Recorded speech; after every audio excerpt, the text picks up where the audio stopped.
সবুজ কুঞ্জে ঘেরা বিশাল বনরাজির এই শোভা প্রশান্তি এনে দেয় দৃষ্টিতে।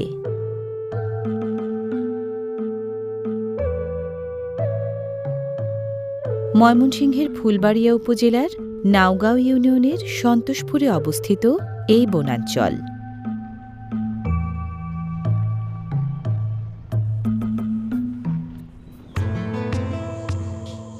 সবুজ বনায়ন ও শালগজারি সমৃদ্ধ এই বনের প্রাকৃতিক সৌন্দর্যে মুগ্ধ হবে যে কোনো প্রকৃতিপ্রেমিকের মন।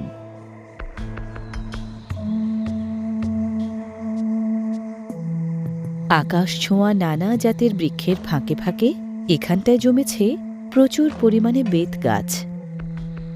অযত্ন অবহেলায় বেড়ে উঠলেও দেশব্যাপী বেতের তৈরি আসবাবপত্রের দারুণ চাহিদা। এর পাকা ফলও অনেকেরই প্রিয়।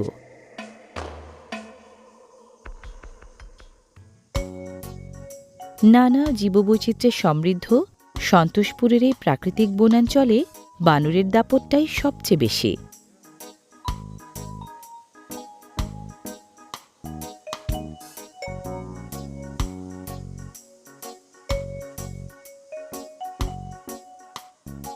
বুদ্ধিমান এই প্রাণীগুলো মানুষের কাছাকাছি থাকতে বেশ পছন্দ করে। সাধারণত এরা আক্রমণাত্মক নয়, বরং মানুষের সঙ্গ যেন উপভোগ করে।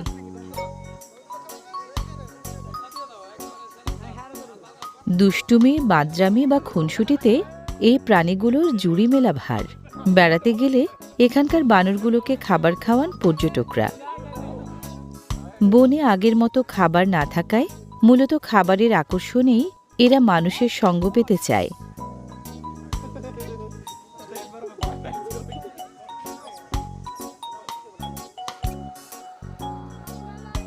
সন্তোষপুরের মাটিতে আনারসের চাষাবাদ ভালো হয়।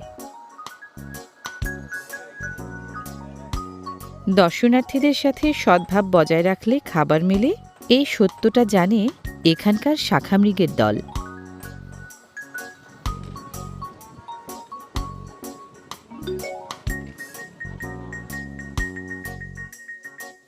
বন বিভাগের তথ্য মতে এখানে প্রায় ৫ শতাধিক বানর আছে।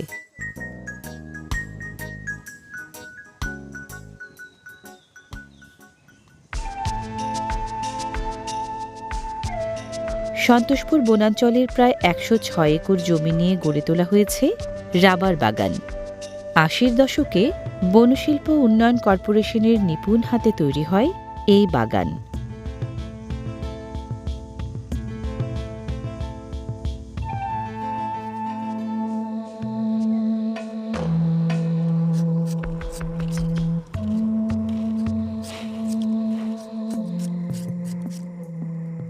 বাগান থেকে সংগৃহীত রাবারের কষ এখানেই প্রক্রিয়াজাত করা হয়। এই কষের গন্ধে এখানকার বানরগুলো রাবার বাগান এড়িয়ে চলে বলে দাবি স্থানীয়দের।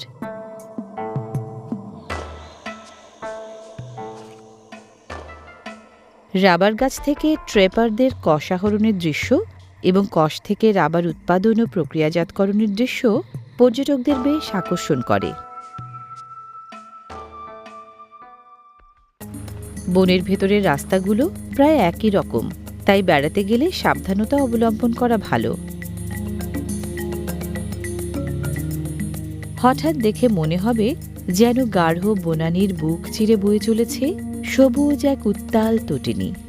সবুজ ফসলের সতেজতায় উচ্ছলে প্রান্তর যেন মোহময় এক আবেশে ভরিয়ে দেবে যে কারো অন্তর।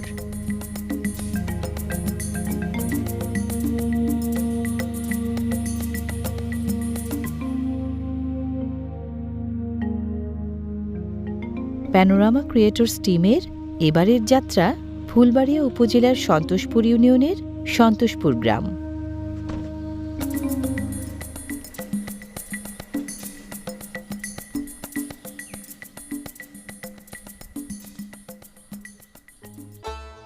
গায়ের বাড়িগুলো যেন ছবির মতো।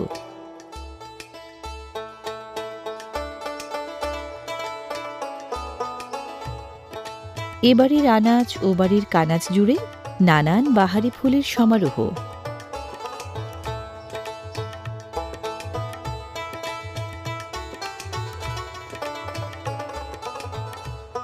পানিতে ভিজিয়ে মাটিতে মাটি জুড়ে দক্ষ হাতে তৈরি হচ্ছে উঠানের বর্ধিত অংশ।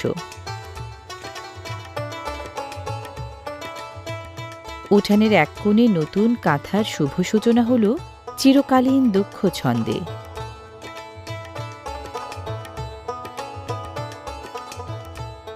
যেন নিয়ম মেনেই চলছে আটপৌরে নানা সংসারী কাজের টুকিটাকি। লাল হয়ে আসা শুকনো মরিচগুলোতে মমতার হাত বুলিয়ে দিলেন গৃহকর্তা।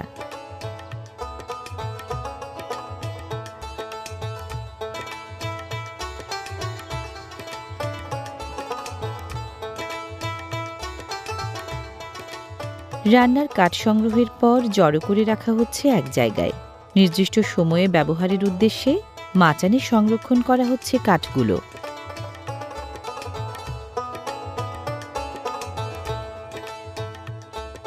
গৃহপালিত পোষ্যদের কাতারে কবুতরের স্থান খানিকটা উঁচুতে।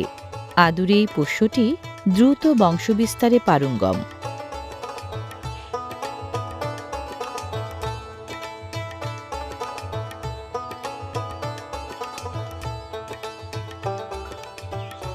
বাড়িতে পোষ্য থাকবে আর সেই তালিকায় মুরগি থাকবে না, তা কি হয়?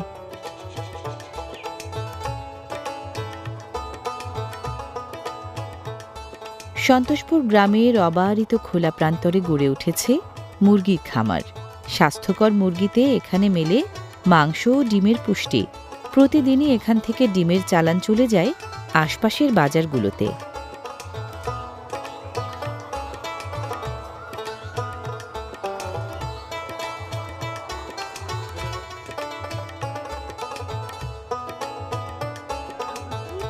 কর্মক্ষম হাসিখুশি মানুষগুলোর কাছে বয়স যেন একটি সংখ্যা মাত্র।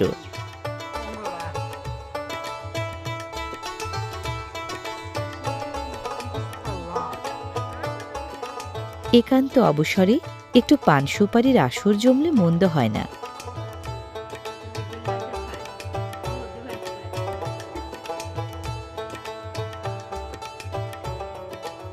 আসর ভঙ্গ, এবার ঘরে ফেরার তাড়া।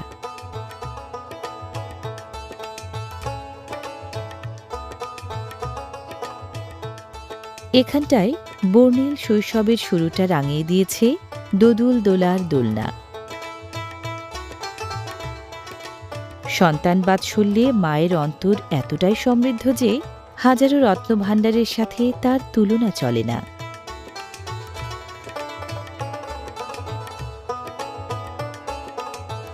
শিশুদের এই উচ্ছল চপল চাঞ্চল্য একান্তই সহজাত, এ যেন অদম্য।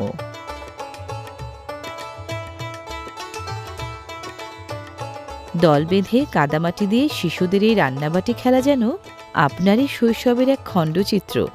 কোমলমতি শিশুদের মনোজগৎ এখনও ডিজিটাল ডিভাইসের রাক্ষসে থাবামুক্ত।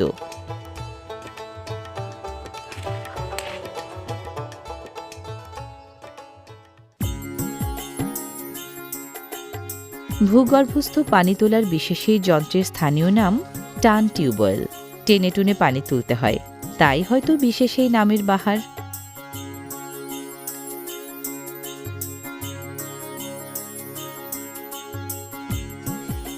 বাহারি নয়, অতি সামান্য হলেও মাটির মায়ায় গড়া এই হেঁসেলে যা তৈরি হচ্ছে তা বুঝি রাজভোগের চেয়েও কোনো অংশে কম নয়।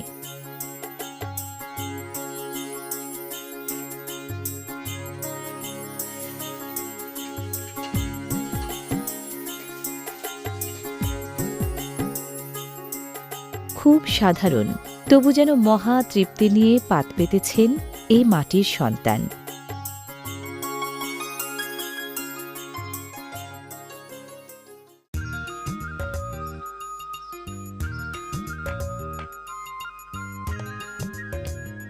প্রাণ প্রকৃতি অধ্যুষিত এই জনপদ ফুলবাড়িয়া সদর থেকে প্রায় 18 কিলোমিটার দূরে।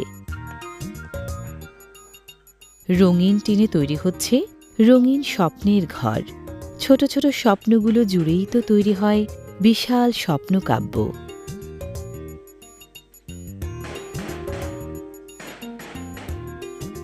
গ্রামের বেশিরভাগ বাড়িঘর টিনের তৈরি। টিনের ঘর খরচ সাশ্রয়ী, দ্রুত নির্মাণযোগ্য এবং দারুণ সব নকশায় সজ্জিত করা যায়। এই গ্রামের পরিপাটি নকশাদার বাড়িঘর যে কারো মন কাড়বে।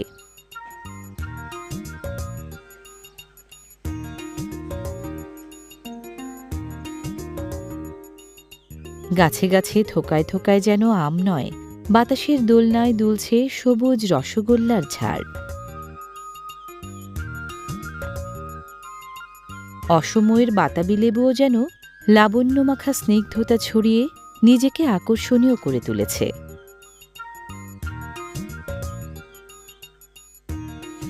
সবুজ ঘাস গবাদি পশুর প্রিয় ও অন্যতম প্রধান খাবার। ঘাসের বিকল্প হিসেবে আনারসের পাতাও বেশ প্রিয় প্রাণীগুলোর কাছে।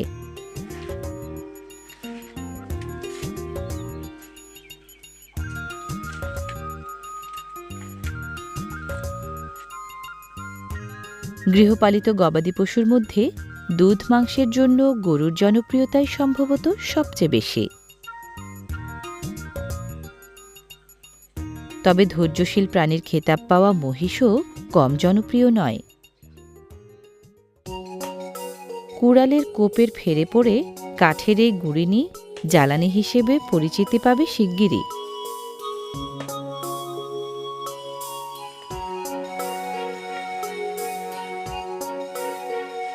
কৃষি নির্ভরে জনপদের মানুষ সরল জীবনযাপনে অভ্যস্ত।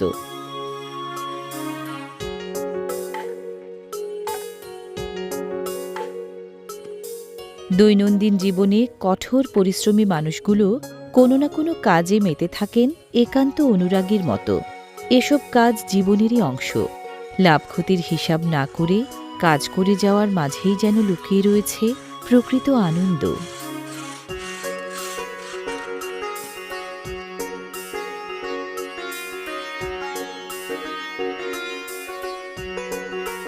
শালগজারের বন থেকে গাড়ি বোঝাই করে কুড়িয়ে আনা এই পত্ররাশি জ্বালানি হিসেবে দারুণ উপযোগী। বিনে পয়সায় মেলে, কেবল কুড়িয়ে নিলেই হল।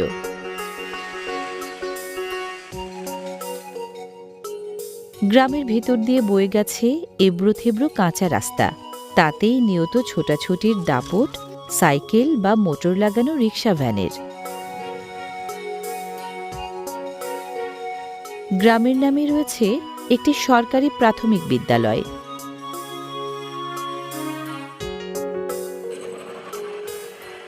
মাটিয়াল রাস্তার ধারে ছোট্ট এই চায়ের দোকানটিতেই চলে গ্রামীণ আড্ডার চিরচেনা আয়োজন।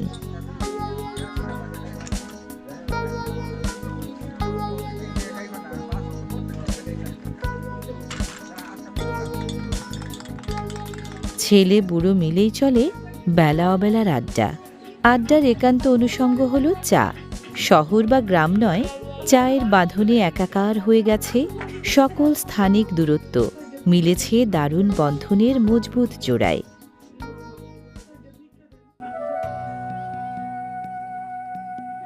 বাড়ির আশেপাশে রোপিত কাঁঠাল গাছে শোভা পাচ্ছে গ্রীষ্মকালীন রসালো ফল কাঁঠাল।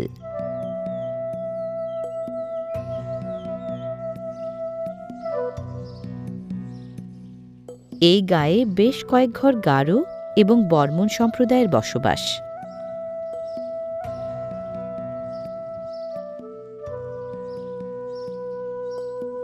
গারোরা প্রকৃতিগতভাবে মাটির খুব কাছাকাছি থাকতে পছন্দ করেন। একই কারণে নিজেদের বাড়িঘরও মাটি দিয়েই তৈরি করেন তারা। মাটির বাড়ি হলেও পরিচ্ছন্ন পরিপাটি করে রাখে বলে বাড়িগুলোকে ছবির মতো মনে হয়। সন্তোষপুর গ্রাম হলুদ চাষের জন্য বিখ্যাত।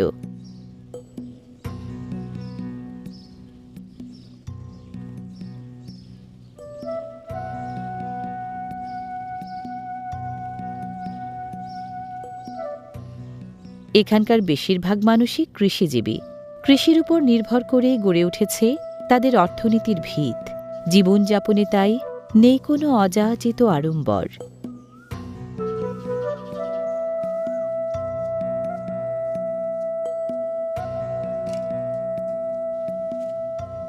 এই জনপদকে হলুদ, কলা আর আনারসের বাথান বলা হয়। ব্যাপকভাবে উৎপাদন হয় এই ত্রয়ী ফসল।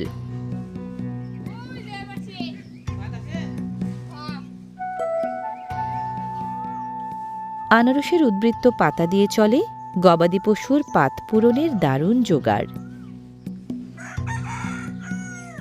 বাড়ি বাড়ি পশুপালনের রীতি যেন গাঁয়ের এক অনন্য বৈশিষ্ট্য। কুলা দিয়ে চাল ঝাড়ার এই দৃশ্য এখন আর খুব একটা দেখা যায় না।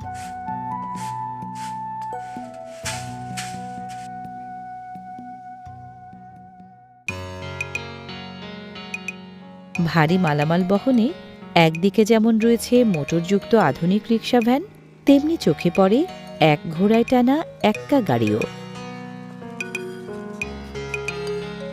জমে থাকা বৃষ্টি জলে কৈশোরের উচ্ছলতা যেন অমোঘ নিয়তির মতোই চিরসত্য, চিরচেনা। মধুপুর গড়ের খুব কাছাকাছি হওয়ায় প্রায় একই বৈশিষ্ট্যের লাল মাটি অধ্যুষিত সন্তোষপুরও। গড় এলাকার মাটি ভূপ্রকৃতি বৈশিষ্ট্য বৈচিত্র্যে অন্য সব কৃষি এলাকা থেকে আলাদা। এ মাটি আনারস, কলা ও হলুদ চাষের জন্য বিশেষ উপযোগী।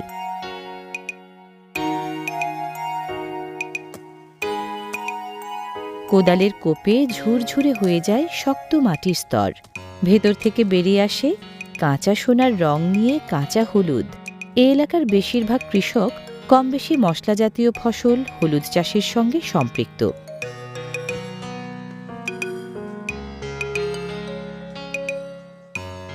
পুরুষের পাশাপাশি নারীরাও দারুণ দক্ষ এ কাজে।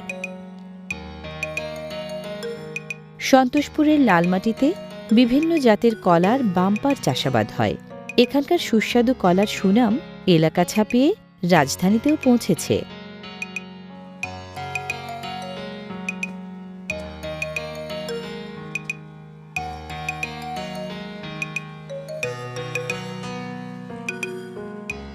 লাঙলের ফালে বিদীর্ণ হয়ে যায় মাটির বুক। চলে ফসল তোলার পর আবারও নতুন করে ফসল বোনার জোর আয়োজন। ফসলের মাঠে নারীদের সরব উপস্থিতি কৃষিতে তাদের দক্ষতারই পরিচয় বহন করে।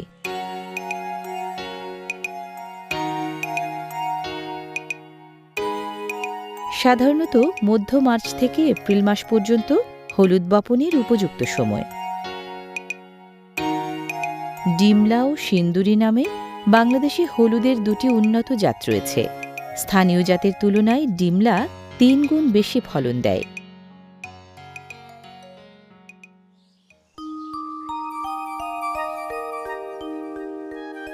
লাল মাটি ও আবহাওয়ার গুণে স্বাদে গন্ধে অপূর্ব এ অঞ্চলের কাঁঠাল। কচি লিচুতে রং চড়তে আরও একটু সময় দরকার।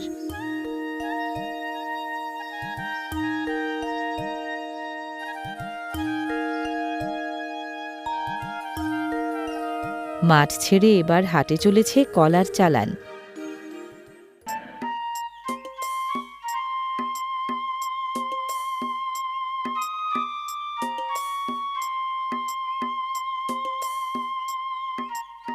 সবুজ প্রান্তর ছুঁয়েছে শ্যামলিমার মায়া। বাতাসে দোলে ফসলের শ্যাম হাসি, সে হাসিতে আশায় বুক ভরে ওঠে কৃষকের, হাসি ফোটে মুখে। নীল আকাশের বুকে সাদা মেঘের ভেলার নিচে বিছিয়ে থাকা সবুজ ফসলের কার্পেট এক মন ভোলানো দৃশ্যপট। হলুদ, আনারস বা কলার পাশাপাশি এখানে প্রচুর পরিমাণে ধানের চাষাবাদও হয়। মাঠ ভর্তি কাঁচা পাকা ধানের এই হাসি সে কথাই বলে দেয়।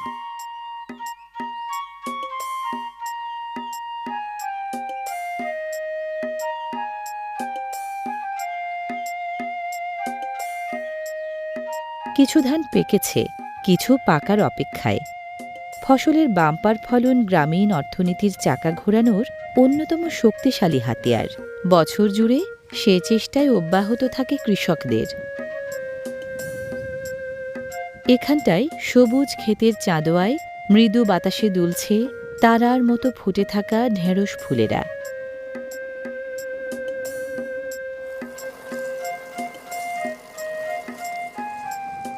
পথের ধারের পানীয় হলেও আখের রসের রয়েছে দুর্দান্ত জনপ্রিয়তা। একদিকে যেমন হৃদয় জুড়ানো তৃপ্তি মেলে, তেমনি মেলে নানান পুষ্টিগুণ। প্রচণ্ড গরমের দিনে তাই 1 গ্লাস আখের রসের শরবত হলে মন্দ হয় না।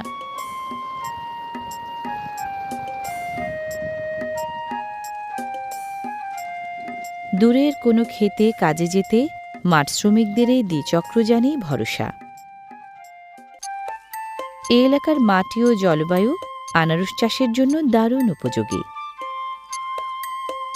মধুপুরের আনারসের মতোই এখানকার জলডুগি বা হানিকুইন, জায়ান্ট কিউ সহ বিভিন্ন জাতের আনারসের দেশ জোড়া সুনাম। বর্তমানে কৃষি গবেষণার কল্যাণে প্রায় সারা বছরই আনারস চাষ করা সম্ভব হচ্ছে।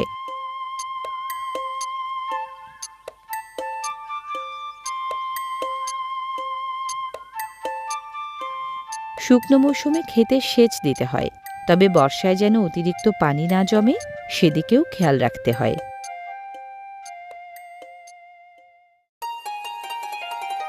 আনারসের চারার সারি থেকে সারির দূরত্ব 50 সেন্টিমিটার এবং চারা থেকে চারার দূরত্ব অন্তত 40 সেন্টিমিটার হতে হয়।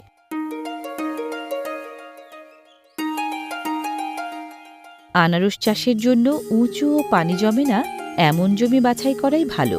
দোআঁশ ও বেলে দোআঁশ মাটিতে আনারসের ফলন ভালো হয়।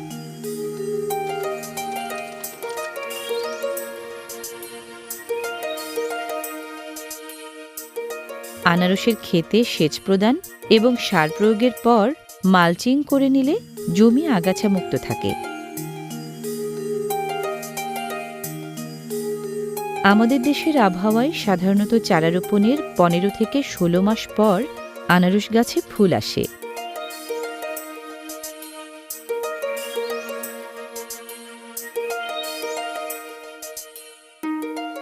ধীরে ধীরে বেড়ে ওঠে কচি আনারসের অপরিপক্ক আদুরে চেহারার ফলগুলো। ফুল আসার 4 থেকে 5 মাস পর ফল পাকতে শুরু করে। এ সময়টাতে গাছ ও ফলের বিশেষ যত্নের প্রয়োজন হয়। গাঢ় সবুজ ফলের গায়ে যখন হলুদের পোঁচ লাগতে শুরু করে, অন্যরকম এক লাবণ্যে ভরে ওঠে আনারসের চেহারা।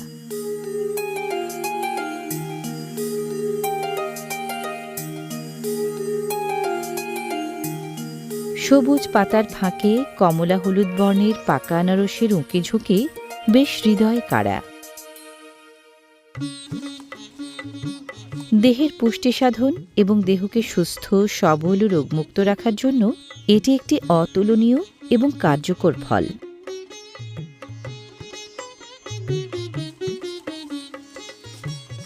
পাকা আনারস সংগ্রহের পর সেগুলো ক্ষেতেরই একপাশে জড়ো করা হচ্ছে। এখান থেকে আকার ও পরিপক্কতার ছাঁচে বাছাই হয়ে যায় প্রাথমিক গণনাও। বেশিরভাগ সময় হাটে নিয়ে বিক্রি করা হলেও অনেক সময় ক্ষেত থেকেই বিক্রি হয়ে যায় আনারস।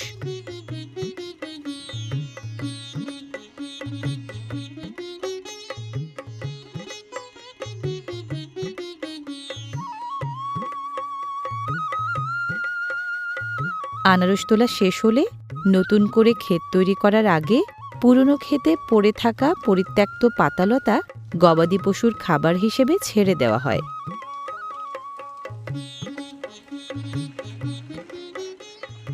মহিষ-টানা গাড়িতে ক্ষেত থেকে তোলা আনারস নিয়ে যাওয়া হচ্ছে।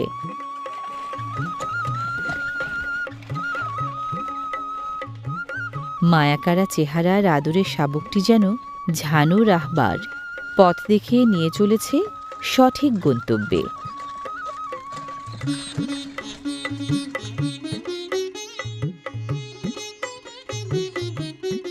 একদিকে বনাঞ্চলের সবুজ সমারোহ, অন্যদিকে উর্বর ভূমিতে কর্মিষ্ঠ মাটির সন্তানদের আদরে গড়া মখমল কোমল ফসলের জমিন।